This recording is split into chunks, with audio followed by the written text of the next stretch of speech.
22 years ago, I stood on the stage with the 8 other competitors for the finals of the National Qualifying Speech and Debate Tournament. As we watched hundreds of fellow students, fellow competitors, parents, teachers, other supporters were filing into the auditorium.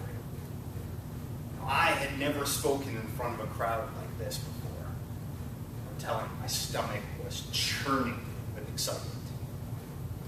So I turned to a friend and fellow competitor, David Stillman, and I looked at him, and he was looking quite pale. I kind of gestured at him and I said, "David, isn't this awesome?" He looked at me like I was from Mars. All he could manage to say was, "I don't think I can do this." I have to say I'm a little slow on the uptake sometimes. So I gave him a big old whop on the back and I said, "Of course you can do this. Look at all these people." At that, David turned, sprinted from the auditorium, down the hall into the nearest empty classroom, found himself a trash can, and began vigorously throwing up. You know, David wasn't a whole lot different from most of us when we first joined Toastmasters. He got into public speaking because he wanted to improve his skills and be less nervous, right? That's why most of us came here. You should have seen David the first time he spoke. I was there. It was like watching Rain Man. But over a period of a year, he got good. He got rid of the ahs and ums. He maintained eye contact. He stopped swaying and doing all these bad things. But nothing he had done over that year had prepared him for what he was facing that day. So as I watched him clutching his trash can, I realized he had spent a year improving his skills, but had never learned to love to speak. I call this finding the heart of a Toastmaster. Let me ask you a question this morning. How many of you have ever been in a love relationship? I'm not talking about infatuation or lust or any of that stuff. I'm talking true love. Everybody, awesome. If you've been in a true love relationship, you know that there is one thing that must be present in order for that relationship to thrive, and that is selflessness. Think about it. Why do you think marriages never last in Hollywood, right? Do you think those bunch of egomaniacs are even capable of being selfless? The nature of the relationship between a speaker and his audience is actually very similar. Take Tony Robbins, for example. Tony is well known in the speaking industry as being a hardcore egomaniac. Of course, he's Tony Robbins, right? He's a rock star. But Tony knows that when he gets up on stage in front of that audience, he must change.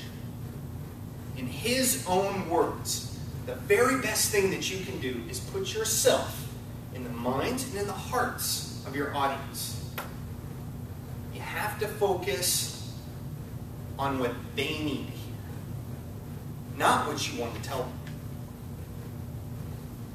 The problem is, almost all conventional wisdom on public speaking encourages you to be selfish. Think about it. Improve your speaking skills. The top 15 ways to improve your speaking. Make the audience love you. Right? I, me. The audience is there. They've given you the privilege of their attention.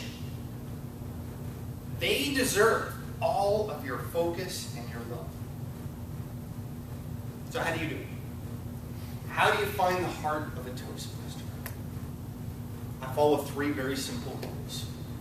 Number 1, when you're up here, get rid of all those techniques that you've been working on, all those rules that people tell you to follow. Forget them. standing straight and keeping your back up and maintaining eye contact, and all those things are great to practice when you're practicing, but they're barriers between you and the audience when you're up here. The audience wants to engage with you. Engage with them. Number 2, seek new audiences to interact with. After 10 CC speeches at the same group of people at Callaway Toastmasters, I'm telling you, they were no longer intimidating to me at all. So you have to get outside your comfort zone. You have to speak at other clubs, right? You have to go to contests. Look for opportunities at work, at your church, anywhere you can get in front of a new audience. I guarantee you, those butterflies will come back every time, and you'll learn to love them.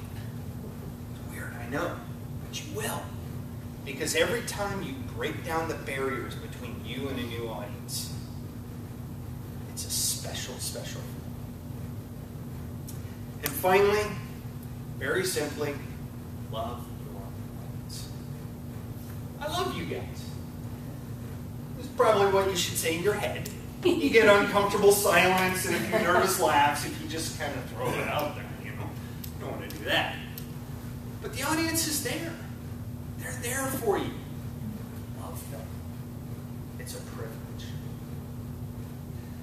So I must have done a pretty good job of explaining all this to David Stillman 23 years ago, because he got up from his trash can, wiped off his mouth, went back to the auditorium, and proceeded to whip my butt. That's right. He qualified first and went to nationals. I was his first alternate. Honestly, I wasn't that upset about it, because I saw him up there on stage for the first time, really engaging with his audience and really loving it. I knew his life had changed that day. I was privileged to be a part of it. You know, I joined Toastmasters right at about 2 years ago. And in the time that I joined Toastmasters, I've missed 4 meetings. And I regret every single one of these. But you know what I regret more than that is every person I've seen walk in here wanting to improve their skills. They deliver a couple of speeches, and then you never see them again. My heart breaks for those people because I know they missed it.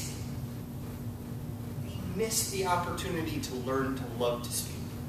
So while you're here, I encourage you. I know you want to work on your skills. I know you want to get rid of the ahs and the ums. I encourage you to seek the heart of the Toastmaster. That is infinitely more important. And the foundation for it is selflessness. The heart of it all